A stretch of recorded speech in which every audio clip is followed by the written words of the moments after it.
यूं तो मैं एक नसीहत भारतीय जनता पार्टी के तमाम नेताओं को अक्सर दिया करता हूं कि जिनके घर शीशे के होते हैं ना, वो दूसरों के घरों पर पत्थर नहीं चलाते। लेकिन उसके बावजूद भारतीय जनता पार्टी के नेता बार बार यही काम किया करते हैं। कभी सोनिया गांधी को लेकर के उल्टे सीधे सवाल करेंगे, कभी राहुल गांधी की नागरिकता पर शंका करेंगे, केस दर्ज करेंगे। और इन सब के दरमियान क्या हो यदि कुछ ऐसी बातें आज फिर खोल करके आपके सामने रखी जाए जहां पर सीधे तौर पर पाकिस्तान का कनेक्शन भारतीय जनता पार्टी से जुड़ता हुआ नजर आए, चौंक जाएंगे। आज कनेक्शन मोहम्मद अली जिन्ना का भी जुड़ेगा भारतीय जनता पार्टी से, और कनेक्शन जुड़ेगा पाकिस्तान का वर्ष 2013 में नरेंद्र मोदी से, या फिर 2012 भी कह लीजिए। सारी बातें जरा विस्तार से करेंगे और समझेंगे कि कितनी चौंकाने वाली बात है और पैरों के नीचे से जमीन खिसकाने वाली बात है। नमस्कार, मैं स्वप्निल और आप मुद्दा देख रहे हैं। दोस्तों, इस बड़े खुलासे की तरफ चलें उससे पहले एक छोटी सी अपील। मुद्दा इन दिनों एक गंभीर आर्थिक संकट से जूझ रहा है। एक तरफ जहां हमारे मेन बैंक अकाउंट्स बीते लंबे समय से फ्रीज चल रहे हैं, तो दूसरी तरफ हमारे 2.5 साल पुराने चैनल को हमसे लंबे समय तक छीन कर रखा गया था। ऐसे में डे टू डे ऑपरेशंस में मुद्दा को काफी मुश्किलों का सामना करना पड़ता है। लिहाजा आपसे गुजारिश है, यदि आप चाहें तो स्क्रीन पर दिख रहे QR कोड या फिर के नीचे दिख रहे UPI नंबर्स के जरिए मुद्दा की छोटी छोटी मदद जरूर कीजिएगा, ताकि हमारी बेबाकी यूं ही बरकरार रहे। अब आगे बढ़ते हैं और जरा सिलसिलेवार तरीके से इन कड़ियों को जोड़ते हैं। मोहम्मद अली जिन्ना जिनको लेकर के आज भी भारतीय जनता पार्टी के कई लोग सवाल उठाते हैं, यहां तक कहते हैं कि कांग्रेस जिन्ना की सोच वाली कांग्रेस है, कांग्रेस मुस्लिम लीगी कांग्रेस है, और ना जाने क्या क्या बोलते हैं। जाहिर सी बात है, वो अपनी जबान जब भी खोलते हैं उनकी जबान पर सिर्फ और सिर्फ नफरती भाषा होती है और उसके पीछे नफरती एजेंडा होता है। लेकिन क्या मोहम्मद अली जिन्ना से वाकई में बहुत दूरी बना करके रखी थी भारतीय जनता पार्टी ने, या फिर कि भारतीय जनता पार्टी की शुरुआत ही मोहम्मद अली जिन्ना के पैसों से हुई थी? मोहम्मद अली जिन्ना के पैसों से या फिर उनके वंशज के पैसे से? जी हां, यही सबसे बड़ी सच्चाई है। 1944 का साल था। मुंबई में एक लड़के का जन्म होता है। उस लड़के का नाम रखा जाता है नुस्ली वाडिया।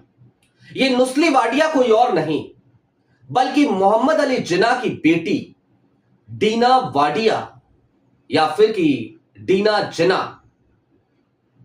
उनका बेटा था। मोहम्मद अली जिन्ना की बेटी डीना ने दरअसल यहां एक पारसी व्यापारी से शादी करी थी, नेविल वाडिया से, और नेविल वाडिया के ही जो बेटे थे उनका नाम है नुस्ली वाडिया। बॉम्बे डाइन का आपने नाम सुना होगा, ब्रिटानिया बिस्किट का आपने नाम सुना होगा। नेविल वाडिया इन तमाम कंपनियों के चेयरपर्सन है। अब ये जो नुस्ली वाडिया है ना, जो इन तमाम कंपनियों के चेयरपर्सन हैं, दरअसल जनसंघ के और बीजेपी के दोनों के सबसे बड़े फंडर्स रहे हैं। यहां तक कि नानाजी देशमुख, RSS के बड़े नेता रहे नानाजी देशमुख, उनके नाम पे आज भी बहुत सारे विद्यालय हैं। नानाजी देशमुख को शेल्टर देने का काम भी नुस्ली वाडिया ने किया था इमरजेंसी के दौरान। यानी कि एक तरफ सोनिया गांधी राजीव गांधी से विवाह करके भारत आ जाती हैं, यहां भारतीयता को पूरी तरीके से अपना लेती हैं, उसके बावजूद आज तक सोनिया गांधी के ऊपर प्रश्न चिन्ह, राहुल गांधी के ऊपर प्रश्न चिन्ह खड़ा करते हैं ये भारतीय जनता पार्टी के लोग। लेकिन जरा सोचिए इनका इतिहास कैसा है। इनके इतिहास में तो जिन्ना के सगे नाती से पैसे लेकर अपनी पार्टी खड़ा करने का इतिहास है इनका। जब अटल बिहारी वाजपेयी प्रधानमंत्री थे तो नुस्ली वाडिया उन लोगों में से थे जिनको पीएमओ में बेरोक टोक एंट्री मिल जाया करती थी। तो ये तो हो गया नुस्ली वाडिया का कनेक्शन, जिन्ना का कनेक्शन, जिन्ना के नाती के पैसों का कनेक्शन, जिसके बलबूते भारतीय जनता पार्टी खड़ी हो पाई। लेकिन अब इससे भी आगे बढ़िए, अब जरा हम हाल फिलहाल में भी आ जाते हैं। और हाल फिलहाल में जब आएंगे ना तो मामला बड़ा उल्टा पड़ जाएगा। आपने एक नाम सुना होगा, वाइब्रेंट गुजरात। गुजरात में होने वाला एक समिट जिसकी शुरुआत प्रधानमंत्री नरेंद्र मोदी ने करी थी।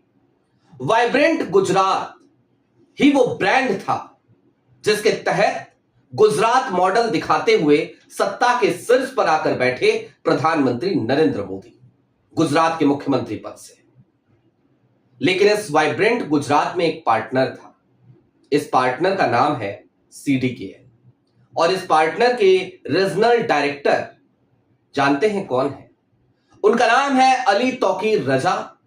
अली तौकीर रजा रीजनल डायरेक्टर है सीडीकेएन के, यानी कि सीडीकेएन के एशिया क्षेत्र के, और इसके साथ ही साथ वो एक ऑर्गेनाइजेशन चलाते हैं जिसका नाम है लीड पाकिस्तान। अली तौकीर रजा पाकिस्तान के नागरिक हैं और ये वही अली तौकीर रजा है जिनके साथ बतौर एशिया हेड होते हुए प्रधानमंत्री नरेंद्र मोदी ने पार्टनरशिप करी वाइब्रेंट गुजरात में हीट वेव को लेकर।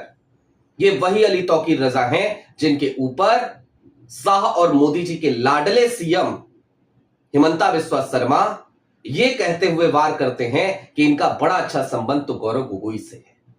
अरे साहब, गौरव गोगोई का संबंध तो पता नहीं, लेकिन अली तौकीर रजा से सीधा संबंध तो मोदी जी का निकलता है, वाइब्रेंट गुजरात का निकलता है। तो फिर इसे किस तरीके से देखिएगा, किस एंगल से देखिएगा, है ना अजीब सी बात। अब भूल जाइए एसीवाईपीएल और मोदी जी के कनेक्शन को, भूल जाइए अमेरिका और मोदी जी के कनेक्शन को, भूल जाइए सेवा इंटरनेशनल और अमेरिका के कनेक्शन को, या फिर भूल जाइए हिंदू स्वयं सेवक संघ, राष्ट्रीय स्वयंसेवक संघ और अमेरिका के कनेक्शन को और फंडिंग। उन तमाम चीजों से कहीं ज्यादा क्या ये दो सूचनाएं हमें परेशान नहीं करती? जाहिर सी बात है करते हैं। नुस्ली वाडिया के प्रकरण को अगर एक बार को हम भूल भी जाएं और ये मान लें कि चलो कोई बात नहीं, नुस्ली वाडिया तो नुस्ली वाडिया थे, क्या फर्क पड़ता है, भारत के नागरिक थे, उनकी मां ही तो पाकिस्तान के फाउंडर की बेटी थी, एक बार को भूल जाएंगे। लेकिन भूले कैसे जब आप बार बार सवाल राहुल गांधी की नागरिकता पे उठाओगे, सोनिया गांधी की नागरिकता पे उठाओगे। और इसीलिए मैंने शुरुआत में उस कहावत का जिक्र किया था, जिनके घर शीशे के होते हैं वो दूसरों के घरों पर पत्थर नहीं चलाया करते। राहुल गांधी अपनी पढ़ाई लिखाई विदेश में रहकर उन्होंने पूरी करी। राहुल गांधी को सुरक्षा कारणों से अपने नाम में भी इधर उधर कुछ करना पड़ा, अपनी पहचान भी छिपानी पड़ी, और इस वजह से आप आज तक उनके ऊपर आरोप मढ़ते रहते हो। आज राहुल गांधी कहीं बाहर जाते हैं, अभी बीच में वो गए थे, तो भारतीय जनता पार्टी के लोगों की छाती में दर्द होने लगता है।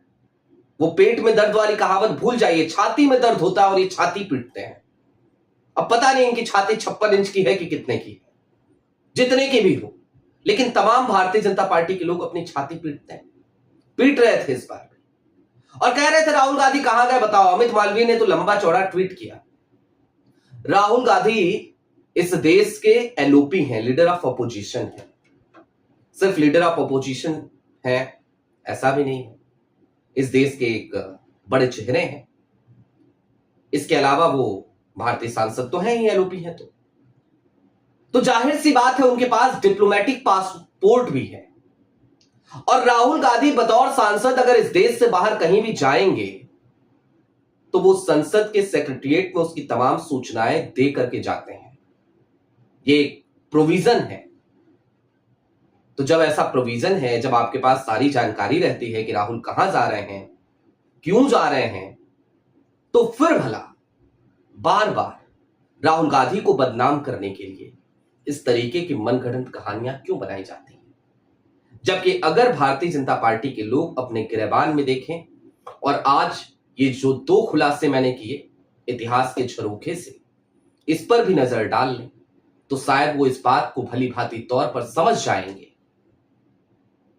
कि हमें पत्थर कांग्रेस पे नहीं चलाना चाहिए, या फिर कि वो एक बड़ा अच्छा संवाद मुझे याद आ रहा है राजनीति फिल्म का, जिसमें मनोज वाजपेयी कहते हैं कि आसमान में थूकने वाले को शायद ये पता नहीं है कि पलट के थूक उसी के मुंह पर आकर गिरेगी। आपकी क्या राय है वो हमें कमेंट बॉक्स में जरूर बताइएगा। अभी के लिए दीजिए इजाजत। चलते चलते फिर वही अपील, चैनल पर नए हो तो सब्सक्राइब करते हुए जाइएगा, सक्षम हो तो छोटी छोटी मदद मुद्दा की जरूर कीजिएगा। बहुत शुक्रिया।